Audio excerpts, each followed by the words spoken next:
I'm Rob Dansman, and this is The Better Semester, where I provide insight and actionable advice to parents of college students. I'm a nationally certified counselor and licensed clinical mental health counselor, specializing in work with college students and their parents to improve mental health, organization, and motivation. Today, I'm talking about depression in college students. I'm going over what depression is and what it isn't, and what parents can do to help their struggling college student. I'm also going to give a brief overview of where diagnoses are listed. For a painfully long, detailed, and very opinionated look at where diagnoses come from, check out my blog post, The DSM 97 Years of History and Controversy. Most of this episode is also pulled from my blog at motivatecounseling.com, as well as my first book, Insider's Guide to Parenting: How to Solve Messy Problems and Build a Great Family. Depression is a generic name for a category of mental illness which is often poorly understood and poorly treated. To get started, I want to quickly go over the primary types of depression most often found in college students. Types of depression include the following. Major depressive disorder. This is characterized by severe symptoms that interfere with a student's ability to work, sleep, study, eat, and enjoy life. An episode can occur only once in a student's lifetime, but more often students have multiple episodes. I won't go into all the criteria details for this one, but the important thing with diagnosing is that the student has 5 or more criteria from a list of 9 and includes a few other symptoms. One important thing I also want to point out is that major depressive disorder transcends nearly all life domains. It almost doesn't matter how much someone used to like something or how stimulating an event is or used to be. This type of depression makes it nearly impossible to experience joy and satisfaction. Next, persistent depressive disorder, or also referred to as dysthymia. A depressed mood that lasts for at least 2 years. A student diagnosed with persistent depressive disorder, or dysthymia, may have episodes of major depression along with periods of less severe symptoms, but symptoms must last for at least 2 years. Next, psychotic depression. This is actually a subtype of major depressive disorder. It occurs when a student has a severe depression plus some form of psychosis, such as having disturbing false beliefs or break with reality, what we refer to as delusions, or hearing or seeing upsetting things that others cannot hear or see, also referred to as hallucinations. Psychotic depression requires immediate medical care and treatment. Treatment usually involves antidepressant and antipsychotic medication, after which therapy can be way more effective. Your son or daughter may only need the antipsychotic medication for a short period of time. Research has also found that electroconvulsive therapy can help treat depression with psychotic symptoms. Next, seasonal affective disorder, or SAD. This is characterized by the onset of depression during the winter months, when there is less natural sunlight. The depression generally lifts during spring and summer. SAD may be effectively treated with light therapy, but nearly half of those with SAD do not get better with light therapy alone. Antidepressant medication and psychotherapy can reduce SAD symptoms, either alone or in combination with light therapy. If natural light from outside exposure is not an option, a light box can be effective. The advisability and timing of using a light box should be really carefully reviewed, since increasing exposure too fast or using the light box for too long each time may actually induce manic symptoms if the college student has bipolar disorder. I've put some of this info on light boxes in the show notes below. Next up, bipolar disorder. Bipolar, or BPD, is technically different from depression. The reason it's included in this list is that I don't have a separate episode for it, and students with bipolar disorder often experience episodes of extreme low moods or depression. A person or student with bipolar disorder also experiences extreme high moods called mania. There are 4 types of bipolar. First is bipolar I disorder. This is the most often seen bipolar disorder with manic episodes that last at least a week or with manic episodes that are so severe that the person needs immediate hospital care. Usually, depressive episodes occur as well, typically lasting at least 2 weeks. Episodes of depression with mixed features, like having depression and manic symptoms at the same time, are also possible. Next one is bipolar 2 disorder. We see this showing up as a pattern of depressive episodes and hypomanic episodes, which is basically abnormally elevated mood, energy, or activity level, but not the full-blown manic episodes as we see with bipolar 1. Next is cyclothymic disorder. This type of bipolar is characterized by numerous periods of hypomanic symptoms as well as numerous periods of depression symptoms lasting for at least 2 years, though less for teens. However, the symptoms do not meet the diagnostic requirements for a hypomanic episode and a depressive episode. The last one, number 4, for bipolar, is bipolar disorder NOS, which stands for not otherwise specified, and related disorders. This category is more of an uncategory. It's the quote-unquote, we're not really sure what to categorize this label because the symptoms don't match the 3 categories listed before this. It's not used very often, and since it's not very helpful from an intervention perspective, I don't often see it listed. Next up, moving away from bipolar, is adjustment disorder, or also known as stress response syndrome. Although adjustment disorder is categorized in the DSM-5 under trauma and stress-related disorders, I'm including it in my list of depression diagnoses since there are so many similarities and a lot of interventions that are effective for both. Adjustment disorder is a short-term condition that happens when a college student has significant difficulty managing or adjusting to a specific stressor, such as a major life change, loss, or an event. It's defined by the development of emotional or behavioral symptoms in response to a specific stressor or stressors, occurring within 3 months of the onset of the stressor or stressors. These symptoms or behaviors are clinically significant, as evidenced by one or both of the following. Either marked distress that is out of proportion to the severity or intensity of the stressor, taking into account the external context and the cultural factors that might influence symptom and severity and presentation, or significant impairment in social, occupational, or other important areas of functioning. Now, in 2013, the name adjustment disorder was actually changed to stress response syndrome because people with stress response syndrome often have some of the symptoms of clinical depression, such as tearfulness and feelings of hopelessness and loss of interest in work or other activities. Adjustment disorder is sometimes informally called situational depression as well. I still like the term adjustment disorder.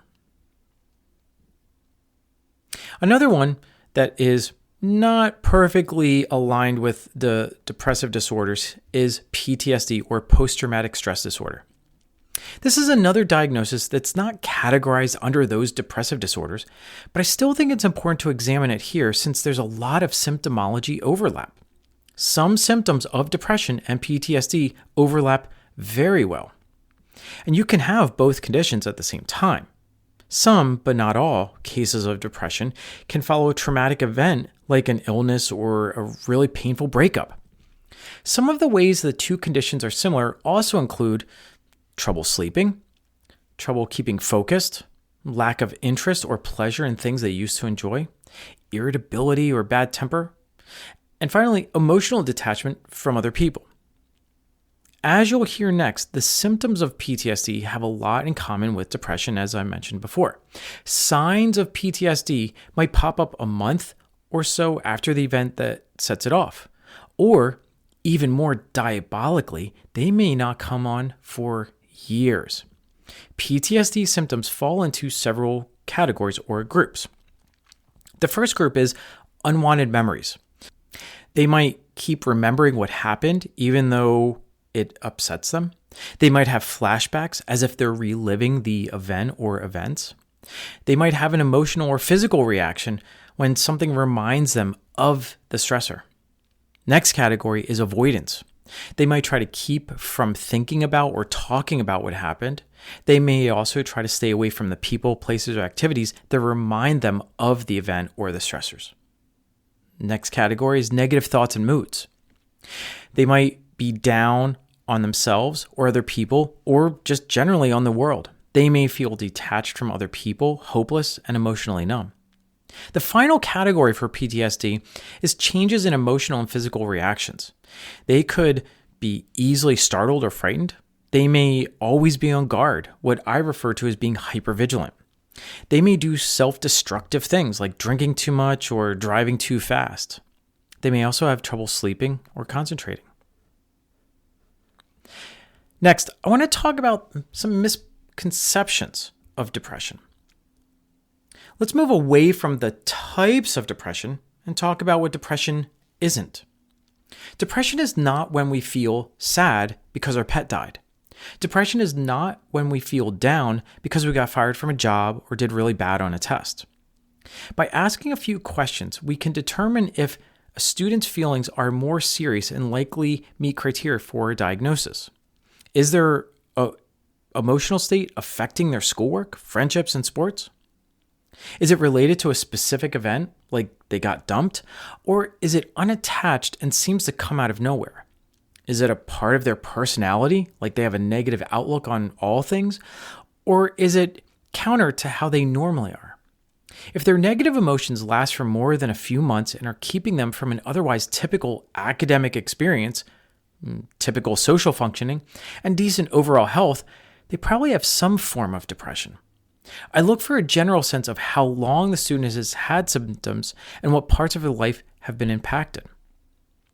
Okay, so what exactly causes depression? There are 10 factors that contribute to the onset or escalation of depression.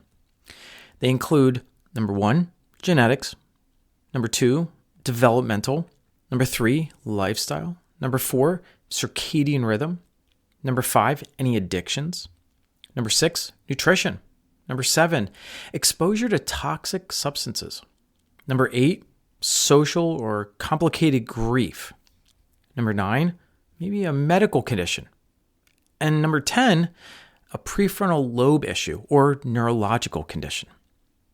Depression can also be caused by really bad events that happen to us and are never truly processed properly. Our brains use a sophisticated defense mechanism to protect us from perceived threats. When we experience a trauma, for example, a car accident, death of a loved one, our brain sometimes creates an overcompensation of protection. There's no actual threat to us, but psychologically we start building walls, or moats, or cannons, or you get the point. Most of us experience grief and loss in typical ways. We get sad when someone dies. We think about the good times. We feel regret for what we never talked about, and we consider a future that doesn't include that person. But over time, our brain slowly separates the feelings from our thoughts about the person. We can remember that loved one without crying. We still feel a bit sad, but it decreases over time. When depression is triggered from events like a death, our brain don't let go and don't allow the separation of thoughts and feelings. The sadness doesn't decrease. It starts negatively impacting other areas of life, what therapists refer to as life domains, as I've cited before. A life domain is a category of our life. Life domains include school or work, family, social, and self-wellness. Okay, when should you worry? Some of these are obvious. Some are more clinical and not so obvious. And some are just plain contradictory. But that's the nature of an illness we barely understand and have even less understanding of what causes it. Sleeping more is a key factor. Either sleeping a longer amount each night or a significant change in the pattern of how they sleep is something to keep aware of. Maybe they're staying up later. It's not uncommon for those with depression to not be able to fall asleep as their mind races about the bad things in their life. It's like they are mentally reliving one or more bad events. Sometimes they're watching more TV or gaming more. It's the entertainment junk food we reach for when the world is awful to us. It's not unusual to find someone binging, more than usual, of course, on TV series, since it's a long, engaging, and passive way to fill one's time. They're also more likely to eat more. When we feel depressed, all those good self-control mechanisms shut down. It's pretty typical to see those with depression vacuum up anything easy and comforting like junk food. Plus, sugar and tasty but nasty foods release brain chemicals that make us feel good for a bit and in the short term. Refined sugar actually increases depression along with deleterious effects on metabolism and chronic health conditions. Now, contradictorily, sometimes people eat less. Here's one of our contradictions. On the other hand, some students who experience depression have their stomachs turn off, or they intentionally restrict eating, almost as a way to get control over something in their lives. Food seems to lose its flavor. There's even research that has found repeatedly that depression alters our sense of smell and taste. Some students may start using or increase use of substances. I'm not just talking about weed. I'm talking here about traditional drugs as much as I'm talking about things that can have subtle impacts like NyQuil or sleep meds or Benadryl. Some may go for chemical depressants, while others reach for stimulants like caffeine, Adderall, Concerta, Vyvanse, or illegal drugs like cocaine, which is more common at college than parents would imagine. Now, what can parents do about this? If your son or daughter is probably depressed, or you suspect they're depressed, based on the info I've provided today, here's some things you could do to help. First, talk with them. Just like with suicide, talking about depression with someone that's depressed will not make them more depressed. Validating how they feel and letting them know you see them hurting can often be a good starting position. Here are a few ways to start a conversation about depression. And these are all in quotation marks, by the way. I have been feeling concerned about you lately. Recently, I've noticed some differences in you and wondered how you're doing. I wanted to check in with you because you haven't seemed yourself lately. Some of those may sound really cheesy, but it's a starting point, and it lets your son or daughter know that someone sees them. Here are some questions you can ask. When did you begin feeling this way? Did something happen that made you start feeling this way? How can I best support you right now? Have you thought about getting help? Next, what you can say that actually helps. You are not alone in this. I'm here for you. You may not believe it now, but the way you're feeling will change. I may not be able to understand exactly how you feel, but I care about you and I want to help. Next thing that you can do is help them get professional help. Do everything in your power to get your depressed kiddo to the help he or she needs. You can help by encouraging them to see a therapist, get help finding a treatment facility, or take them to a doctor's appointment. Just like with many other issues we've discussed, I've had countless free consults where parents brought in their son or daughter, and we talked through what's going on and what we can all do to start a healing process. This is also the time to contact your son or daughter's Counseling and Psychological Services Office, or CAPS. I have a whole episode on using CAPS earlier in the season, so I won't go into details, but CAPS is another place to start trying to get help. Though you won't be able to set up the appointments for your student, CAPS may be helpful in coaching you through how they can access CAPS quickly. Next, follow up on treatment. If a doctor prescribes medication, make sure your kiddo is taking it as directed. Be aware of possible side effects and be sure to notify the physician if they seem to be getting worse or something strange is happening. It often takes 3 weeks or sometimes longer for antidepressants to start working. It also takes persistence to find the medication or therapy that's right for a particular student. Next, don't be afraid to be proactive.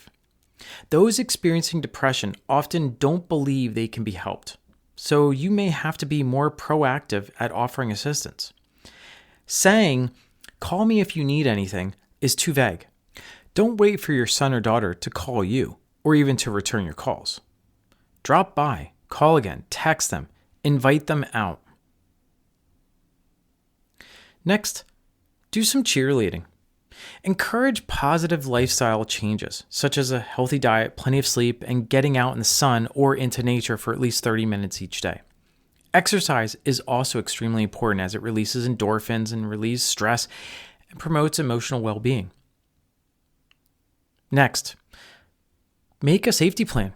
If your kiddo talks about hurting themselves or you suspect they might, help him or her develop a set of steps they promise to follow during a suicidal crisis. Also include contact numbers for the person's doctor or therapist, as well as friends and family members who will help in an emergency. Next up, long-term support. Depression is not like a cold that folks just shake off in a week or two. Continue your support over the long haul. Even after the initial signs of depression have passed, check in with your son or daughter regularly, periodically checking in.